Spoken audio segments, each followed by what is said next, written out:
it's weird because it's not. I used to think that it was almost like, well, this is like positive thinking, and this is like you're breaking through in some way that we don't even identify. But I think it's just basic work. I think it's like finding something that you love and just being motivated enough and wanting it bad enough that then you end up just executing it. It's positive habits too. It's getting accustomed to doing things like this. And this is one of the things that I was going to get into, like from learning how to do that with martial arts and learning that I could succeed in these really, like, martial arts is the scariest thing ever. To me, it's like fighting. Yeah. Like I watched all these people get knocked out. I knocked a lot of people out. Right. A lot of people. Yeah. It was crazy. It was a crazy thing to do as you're a teenager. Yeah. Growing up. Like my formative years from 15 to 21, all filled with violence. Right. Crazy violence. And that was just a giant part of my life, my day-to-day life. But it was nice that because every teenage boy kind of has that thing. Yeah. And to be able to channel it to something. It calmed me down tremendously, but it also gave me tremendous confidence. It changed me as a person. Right. It was funny. It's a funny story. One time I went to get some lunch. I left the school and I was walking, or I was on the way to school. I forget what it was, but I just got done eating and I was leaving and headed back to where the school was. And these 3 kids started fucking with me. And they were basically my size. They were just dickheads. Right. And they were saying, "Hey, man, you got any money?" And I was like, "Yeah, I have money."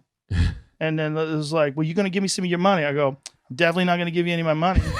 And then we're talking, and I'm like looking at them. I'm looking if they got weapons, and they were confused. It's like, why is this guy not nervous? Yeah. And then I remember I got to the door, and he goes, "Where do you think you're going?" I go, "I'm going to go teach my martial arts class. You want to come upstairs?" And they look at the gym, and they look at the sign, and they look at me, and I go, "You want to come upstairs?" And they just walked away. It was the craziest thing. That's the coolest. Like, they fucked with me right before I was going to teach class. I think I was probably 18. You have all the props behind you. I mean, at the time, I was already national, I won the national. I won the state championships at least 1 year. Wow. And I was maybe it was 2 years in a row. I was probably on my second year, but I fought a lot by then. Yeah. And I was like, I will fuck all 3 of you up right now. But it was like when they were like, "You can give me some of your money." I'm like, "I'm definitely not giving you any of my money." Yeah. And they were so confused. They were like, "What is happening here?" And then when I got to the door, it was like, again, it was like a scene in a movie. I was like, "I'm going to go upstairs and I'm going to teach my martial arts class. Do you want to come upstairs?" Oh man, there's a different level. There's like that team sport thing, like that's valuable and people can be super tough. But I remember watching the wrestlers in my high school, and it was like they just had this quiet about them. That was like they're tested. Yeah, and all by themselves. Oh yeah, I wrestled in high school. I wrestled 1 year. Yeah, but I couldn't do both. I couldn't do taekwondo and wrestle. It was too hard. But I learned that from them. They're the hardest working fucking athletes I've ever experienced. Tough. Can't believe how sore I would be after wrestling practice, running up stadium stairs and all the crazy drills that we had to do. And you're like, "Oh my God," you wake up in the morning. "Oh my God, I was 15. I'm like, I can't even move my body." Oh. So at what age does stand-up appear? Well, one of my good friends, my dear friends to this day, is my friend Steve Graham. And at the time, he was on the U.S. ski team, and he was an ophthalmologist. And at the time, he was living in Boston, and he was just learning Taekwondo, and we became friends. He was just this guy, and still is this day, just this never say die guy who just will do anything. He didn't give a fuck. He was just a wild man. Always been a wild man. He was a flight surgeon in the Air Force, and he just had this crazy life. Yeah, I mean, all these crazy scars up and down his knees from skiing, destroyed his knees skiing. Back when they used to sew you together with fucking fishing line, like terrible surgeries, right? Yeah. But he would just get everything fixed and keep going, like never stop. He became a black belt, and I mean, he would fought in tournaments and stuff like that. But just a dude who's just admirable in so many ways. Just his quality as a person. He never got upset about things, no matter what happened to him. And he's like, "Well, shit happens." Yeah. Like, never like, "Woe is me." Right. Never complaining. A super positive attitude. Yeah. And we would all go to these tournaments, and when we go, Sorry, ladies and gentlemen, for the noise. I don't know what the fuck they're doing on the roof. Something's going on. Yeah, they're drilling. It's the government. This is every hotel room I stay in, by the way. Yes, Every always. single hotel is always that renovating noise. right upstairs when you're trying to sleep. Always. 7 a.m. He was older than me. At the time when I met him, I was 15, and he was probably 30. And we just became friends, from training together. And he was like, a mentor. And I really looked up to him, like, as a person. Yeah. He was a really interesting guy. And when I was doing Taekwondo, when we would go to fight tournaments together, we would all be like really nervous, man. Like, we would go and everybody would be nervous. We'd be on a bus together going somewhere, or traveling together, or whatever. However we would get there. We'd travel these tournaments all over the country. Like, we would go to California, Ohio, New York, all these different places we'd go to. And everybody would be nervous, and I would make jokes. I'd be the guy who would crack everybody up. So we'd be all shit in the pants, and I would do impressions of each other having sex, and I would make jokes about. I was just trying to gallows humor, Right? And Steve was like, we would all be laughing, and Steve was like, "You should be a comedian." And my thought was, "You think I'm funny because you like me." Right. I go, but other people are just going to think I'm an asshole, because the kind of things I think are funny are all fucked up, Right. because my life is fucked up. And the things that I do all day are so alien to most people. Yeah. All day I'm trying to kick people's heads off. That's all. My number one focus was kicking someone in the head and knocking them unconscious. Right. How do I land kicks to people's faces? That's what I was thinking about. And how do I keep them from doing it to me? So that was all I thought about. Yeah. And so when I would crack jokes, they were mean jokes. Right. Vicious jokes. And we would all laugh like, because they were all savages. Right. These guys were all savages. Yeah, to make guys like that laugh, that's what you have to do. But that's how I relieved tension. It's also how I got attention, because I need a lot of attention. Yeah. So I was just the guy who cracked people up. And two friends, my friend Ed Shorter, who I lost touch with, he also did it. But Steve Graham, I remember him looking right at me and saying, "You should be a comedian. Yeah. You're supposed to be a comedian." Wow, you're supposed to be. And I was like 19. Yeah. And I was like, come on, man. I'm not funny. Like, you think I'm funny. I'm fucking crazy. Like, the shit I'm saying is nuts. But when he said it, was there enough of a seed where it got you thinking?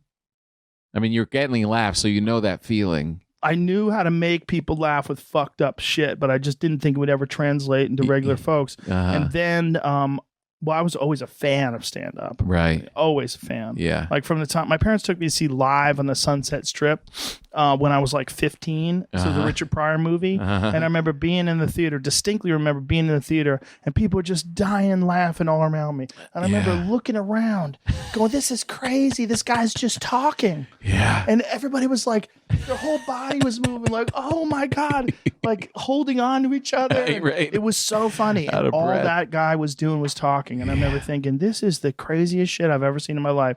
And I didn't know that was possible. I'd never seen a concert film. I maybe had seen stand-up on The Tonight Show, like maybe like Bob Hope or something like that. But I'd never seen that. Yeah. Never seen someone like Richard Pryor. And for an hour and a half. That certainly planted a seed in my head. That certainly was something that made me think. But it was when he told me you should be a comedian, I remember thinking, okay, how does someone be a comedian? Like, I respected him. And like I said, I'm still very good friends with him to this day. I talk to him all the time. Yeah. And I started looking at open mic nights. I said, okay, let me find out where the open mic nights are. Right. And so then I realized I couldn't go to an open mic night until I was 21. So I had to wait till I was 21. And then when I turned 21, I went to watch one. I went on stage August 27th, 1988. My birthday was August 11th. Nice. And 1988 is when I turned 21. Right. So August 11th was when I turned 21, and then I started going to open mic nights. And I watched them. And I remember Richard Jenney said this once, and it's brilliant. Yeah. He said, one good thing that terrible comedians do is they inspire people to try it. You just think, no matter how bad I am, I can't be as bad as that guy. If that guy can do it. It's so true. It is. It's really That's true. how I felt, because when I went to the comedy club, I was like, if I was comparing myself to Richard Pryor, I was like, never. I can't do Yeah. that. It's not. It's too far. Right. I can't. If you're playing Sure. basketball and you're 4, and then you see Michael Jordan, you're like, "What are you talking about? Right. How am I doing that? I can't do that. I gotta quit now." Yeah. But I But if you saw see terrible comics Yeah. over and over and Horrible. over again doing 5 minutes. And a light bulb went off in my head. I was like, I think I can do this. All right. I think I can do this. Right. So I waited a couple of weeks. And then on August 27th, that was the day that I first did it. And I Wow. remember almost chickening out. Jonathan Katz was actually the host of the open mic night Wow, that's Yeah. great. from Dr. Katz on Yeah, Comedy I love Central, him. the animated show. Great guy. Oh, and my a God. very, very good comedian So too. funny. And he So was the unique. host. And I remember I signed up, but there was a question of whether or not I was going. This is at Stitches Comedy Club in Boston. Uh-huh. There's a question whether or not I was going to be able to make it on the list because there was, a large number of people that signed up. Right. And he's like, I'm probably going to be able to get you on, but let me hold on a second. Right. And then in the between probably and maybe I'll get on, the doubt started setting in, and I Yeah. started chickening out, and I was totally gonna back out of it. I was Right. I was like so nervous. I couldn't believe how nervous I was, and I had friends come to see me too, Yeah. and I was more nervous than even for a fight, I think. Really? Yeah, and then I was gonna go up to him and say, "Forget it. Mhm. I don't need to do it." And then he comes up to me and goes, "Okay, we got a spot for you." And I said, "Okay, okay." And then I remember, I swear to God, I heard a voice in my head, and I've never heard a voice in my head Uh-huh. before or since. But when I was thinking about checking out, I heard a voice in my head that said, "No, this is what you're supposed to do."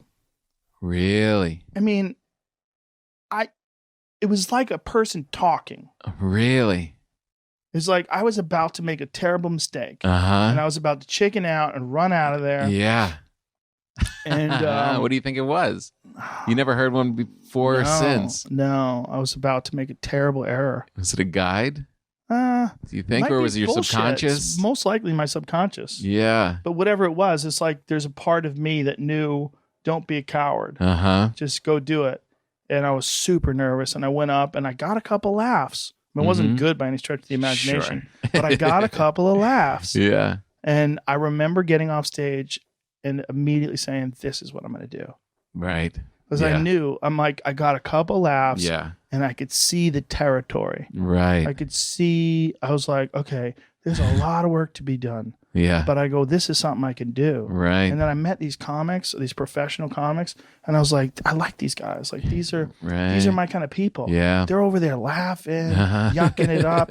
And then I realized they have this life where they do whatever they want during the day, and they go up at night and they tell jokes and they get paid. And I remember thinking, whoa, I know. that's their job. Yeah. I used to listen to Howard Stern when I had a day job. And I remember driving and listening to Sam Kinison hanging with Howard, and they're just talking. And I'm like, it's like 9 o'clock in the morning and they're not going to work. They sound like they're in the middle of a party. Yeah. I was like, what do you have to do in life to not be on your way to work right now? Exactly. It's time for Breaking Bread with Papa.